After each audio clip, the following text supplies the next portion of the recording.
Сәлематсыңдар ма оқушылар? Қалдарың қалай? Денсаулықтарың жақсы ма? Сабаққа дайынбыз ба? Ендеше көркем еңбек сабағын бастаймыз. Бөлім сәулет өнері. Тақырыбы адамдардың ежелгі баспанасы. Оқу мақсаты өз жұмысының эскиз бұйым негізгі идеясын және процесін арнайы терминологияларды пайдаланып таныстыру. Біз бүгінгі сабақта адамдардың ежелгі баспаналарымен танысамыз. Ежелгі адамдар ертеде үңгірлерді де пайдаланған. Кейінірек өздеріне баспана тұрғыза бастаған. Олар баспананың әдемілігіне аса мән бермеген. Ең бастысы, оларды сыртқы жаулар мен табиғи апаттардан қорғау керек болды. Баспаналары бір-біріне ұқсас болғандықтан, онша көп ерекшеленбеген. Олар бұтақтардан, қамыстан, аң терісі мен сүйектерден және саз кірпіштерден тұрғызылған. Біздің бүгінгі танысатынымыз вигвам. Ол үнділердің сабаннан жасалған үйі. Ол міне вигвам. Ал одан кейін саз кірпіштерден тұрғыза бастады. Ал мынау біздің киіз үйіміз. Қазақ халқының дәстүрлі баспанасы. Қазақ халқының дәстүрлі баспанасы киіз үй. Бұл қазіргі кезеңге дейін қолданысқа ие.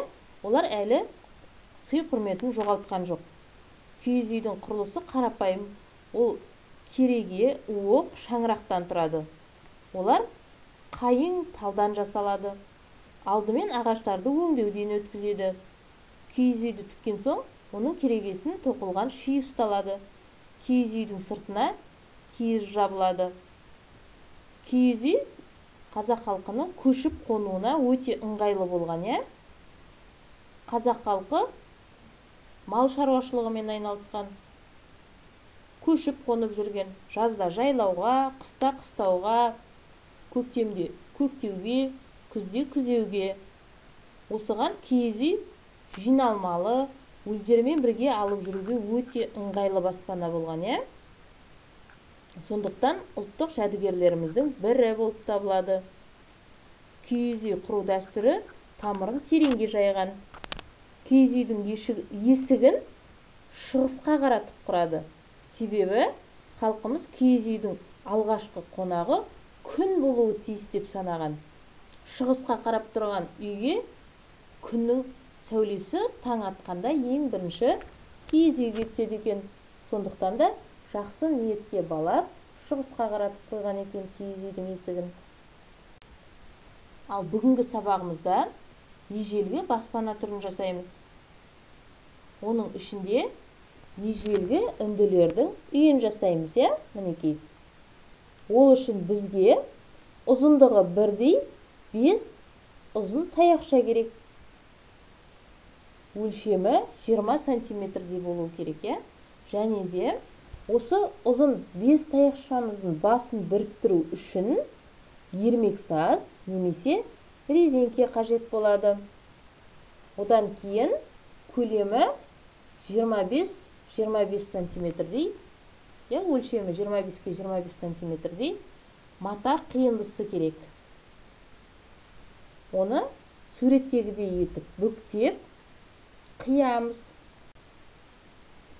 Матаны пішу сызбасы. Мінекей оқушылар, осыған қарай отырып, осындай қылып сызып аламыз және де матаны қиямыз.